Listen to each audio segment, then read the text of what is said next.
So when we're talking about upgraded versions and pro versions and ultimate versions or whatever we usually expect, and we're going to expect that from this case as well, a bit of a higher quality, more features, more specifications, better specifications and stuff like that.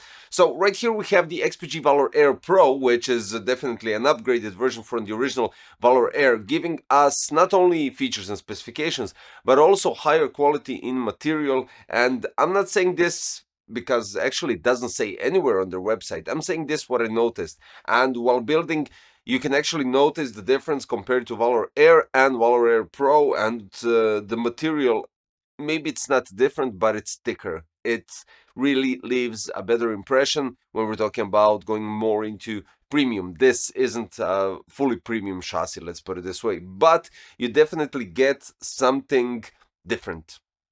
And specifically, I could go with this. The front panel is basically the same. On the Valor Air, it had a bit, when you pushed it with your fingers, it kind of dents in a bit. This one doesn't. And the whole chassis is designed in a way that it actually doesn't bend, flex, or whatever, which is great. And this is what I'm talking about, quality. Now, since I got rid of that part immediately, this is Valor Air Pro, which comes with three 120 addressable RGB, and for the RPMs you get 3-pin DC connection, which is a bit odd, but to be honest, they are silent and they work perfectly fine. So we're talking here about Vento 120 addressable RGB. So usually you get these fans separated inside a different box and they are already placed in Valor Air Pro, so that's outstanding.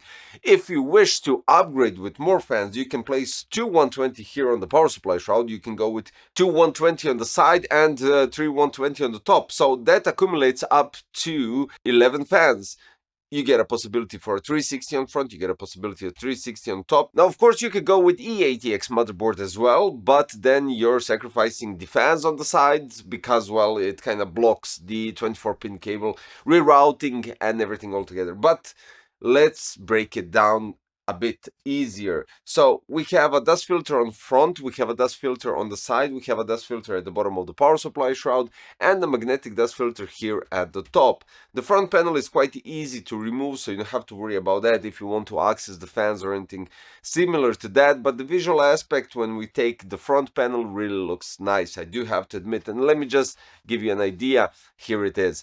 Quite subtle, cool, nice full white build, which is outstanding because usually, many manufacturers fix that, but we had black rims on the tempered glass. Here we don't, it's fully white, and if you're going with full white build, such as I did right here, this is the way to go. Now, we're having here Levante 2 360 cooling down AMD Ryzen 9 7900X3D, and we have their core reactor 2 850 watts powering up the whole system. When we're talking about other specifications and what you notice here, you have loads of space for cable rerouting here at the top, even with the AIO placed. You have two openings here on the bottom for front panel jack, HD audio, PWM, addressable RGB, even the GPU cable, which is good, and I like that. Now, when we go to the back, loads of space for cable management, really nice extrusions to reroute the cabling, and that's really good. The only thing that I can say, and some of you might take that into consideration, that it doesn't support back connect motherboards because it doesn't have any openings for those. But in general, everything is nice. The only thing that I had to do extra is a bit more cable management when we're talking about those three fans on the front and in general the cables running from the IO port. But all of that is just okay. You can fix that quite easily and reorganize everything at the back. But let's dive in with specifications because I need to give you more details when we're talking about the fans, radiator support, height, length, and all the other stuff. So the case supports at the rear 120 fan, and that's the only thing that you could do. On the side, two 120 fans. That's the only thing that you can do there. On the top, you can go 240, 280, or 360 radiator. You can go with two 140 or three 120 millimeter fans. On the front, it's basically the same configuration, except you can go with three 140 millimeter fans. That's outstanding. Now, it does support e-atx motherboards. GPU length is up to 400 millimeters. And if you go with an e-atx motherboard, as I stated, you're losing those two side fans, even though I think this is quite a nice configuration in general. When we're talking about the top I/O panel, we have a power on button, hybrid audio jack, that's 4-pole microphone and headset jack. We have one USB 3.2 Type-C, two USB 3.2 Type-A, and a reset button. It comes in black and white. We have 7 expansion slots here at the back. When we're talking about the drive bays, you have possibility to mount two 2.5-inch SSDs behind the motherboard, and in the hard drive caddy you have an option for two 2.5-inch SSDs or one 3.5-inch. 4 addressable RGB 120 are included already here. For the GPU, as I stated, up to 400, but for the CPU, air cooler height support is 167 millimeters and PSU length is 200 millimeters. It's a nice case. It's a quite solid case in terms of visual aspect. Loving that you have 4 addressable RGB fans that are already pre-installed, look quite nice, especially in the front.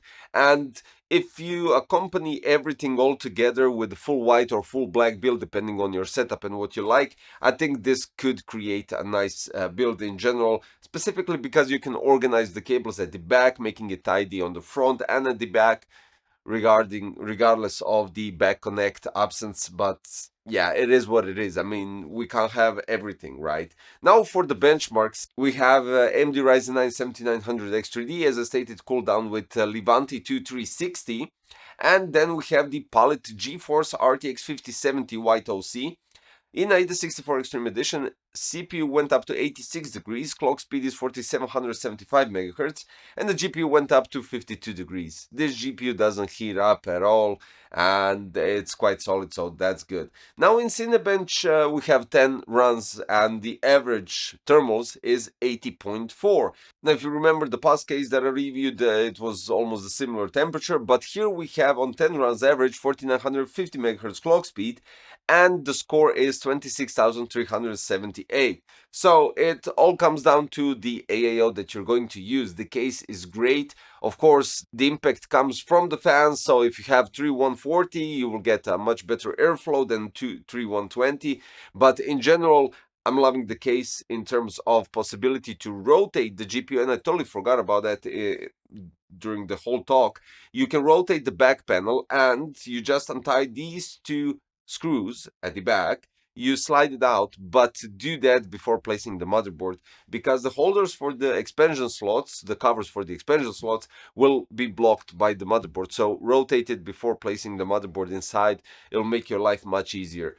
When you rotate it, you still have two threads to tie up these screws, and basically then you just place the graphic card, and that's it. The only thing, and this is not only XPG but many other brands that do this flip revert possibility for vertical GPU mounting, is that these screws that hold the expansion covers are placed inside. In this scenario, when you rotate this panel, they should be on the outside. Why? Because honestly, you can't place a screwdriver here unless you have a flexible one. So yeah, that's a bit of a bummer. So what you have to do is basically place the GPU on the vertical mount, push it inside, and then basically that's it. So all I can say is you have the option for vertical GPU mount. You have 4 pre-installed fans, quite nice visual aspect, great quality in terms of past generation cases, and they stepped up a bit, so that's really good, and I'm digging that. No physical damages in terms of final product finish or something like that, and yeah, I'm quite satisfied with this case. I do have to admit, really looks nice, clean, and visually appealing. So yeah, this was XPG VALOR AIR PRO paired up with Levante 2360 and their power supply core reactor to 850 watts gold, modular of course.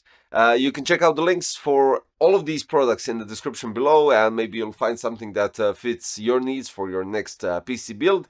And in the meantime, don't forget to subscribe, hit the like button, click the notification bell. And after this video, don't forget to check my suggestions for the next videos for you to check out. Maybe you'll find something interesting there. Thanks for watching. See you next time, guys. Bye bye.